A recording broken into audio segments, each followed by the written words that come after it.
आज हम बात करने वाले हैं बिहार इलेक्शन 2025 के बारे में। तो आपको हम आज बताएंगे कि किस प्रकार से किनका वोट जो है कटने वाला है और कट चुका है, जो आंकड़ा आया है 65 से 70 लाख वोट जो है कट गए हैं। तो यह वोट जानना आपको जरूरी है कि किनका वोट कटा है।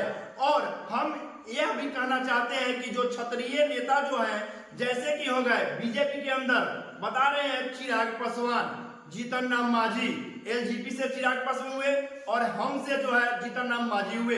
यह जो है यह दोनों के दोनों जो है बीजेपी का तलवा चाट रहे हैं। इनको मुंह से एक बार बकार नहीं निकलता है कि जो है वोट जो है हो जाने के बाद यह जनगणना यानी कि गणना अब करवा करके या बांग्लादेशी हो या कोई भी हो, इनका नाम काट लिया जाए। ऐसे ऐसे डॉक्यूमेंट मान रहे हैं, जैसे कि बता रहे हैं हम, यानी कि पहले हम जीतन राम मांझी के बारे में ही बात कर लेते हैं।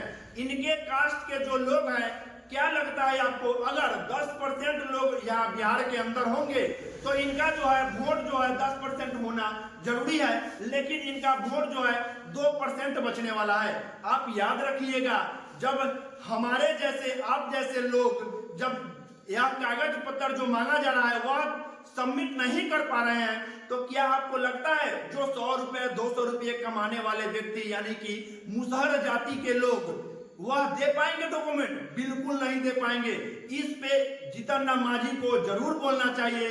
चिराग पासवान जो है बीजेपी के अंदर है, जो बहुत बोलते हैं कि हम गरीबों का मदद करने वाले हैं, तो इनको भी एक बार जरूर बोलना चाहिए इस बात पे कि हाँ, ऐसा नहीं होना चाहिए। देखिए 2 महीना पहले, ठीक है, 2 से 3 महीना पहले तेजस्वी यादव की पत्नी राजश्री यानी कि उनका जो वोटर लिस्ट बना था उसमें आधार कार्ड वायलेट था, ठीक है। लेकिन अब जो बन रहा है यानी कि सर्वे हो रहा है, तो इसमें आधार कार्ड वायलेट नहीं है। यह दोहरा मानसिकता कहां से खेला है देख लीजिए। अगर आप सतर्क नहीं होते हैं तो निश्चित है, लिख लीजिएगा आप लोग कि आने वाले समय में आपके जो क्षेत्र में यानी कि मुख्यमंत्री है वहां तक तो सही है, लेकिन क्षेत्र में जैसे हुआ विधायक का चुनाव यानी कि जो मुखिया का चुनाव, सरपंच का चुनाव, उसमें आपका कास्ट बिल्कुल नहीं आने वाला है, क्योंकि आपका वोट कट चुका है। और जो लोग तेज हैं उनका वोट बिल्कुल नहीं कटने वाला है, और वही लोग जो है अपने क्षेत्र में जो भी हो काम करेंगे और आप देखते रह जाइएगा।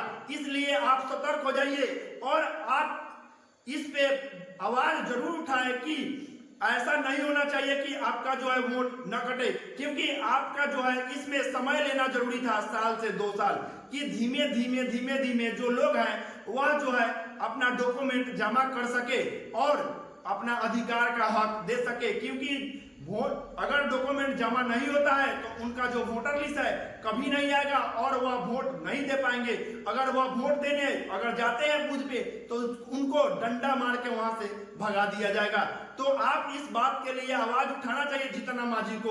अगर नहीं उठाते हैं तो उनको पछताने के अलावा कुछ नहीं मिलने वाला है, ठीक है। उनके कास्ट का जो 10% वोट भी होगा वह 1% 2% बच के रह जाएगा, ठीक है। अगर आरजेडी के अंदर तेजस्वी यादव, कांग्रेस, यह लोग पागल तो नहीं है, यह लोग कहीं से न कहीं से यह मुद्दा उठाया है तो बिल्कुल सही उठाया है, इनका जायज है मुद्दा उठाना। अगर नहीं उठाएंगे तो ये लोग भी जान रहे हैं कि जो बैकवर्ड क्या होता है, वोट जो 90% है वह कट करके 50% पर आ जाएगा और अदर कास्ट का 50% पर आ जाएगा। तो जो है घमासान यहाँ पे हो सकता है। कोई भी जो बैकवर्ड का नेता है वह कभी नेता यानी कि मुख्यमंत्री नहीं बनेगा, ऐसा हो जाएगा, ठीक है। ऐसा नहीं होना चाहिए। अगर आप शिक्षित हैं हम यानी कि जीतन राम मांझी जी और चिराग पासवान जी, तो इस मुद्दे पे आप आवाज बिल्कुल उठाइए, क्योंकि ऐसा नहीं उठाते हैं तो आप लोगों को पछताने के अलावा कुछ नहीं मिलने जा रहा है, ठीक है। चलिए हम वीडियो को यहीं पे समाप्त करेंगे, नेक्स्ट वीडियो हम कल लाएंगे। चलिए, जय हिंद, जय भारत।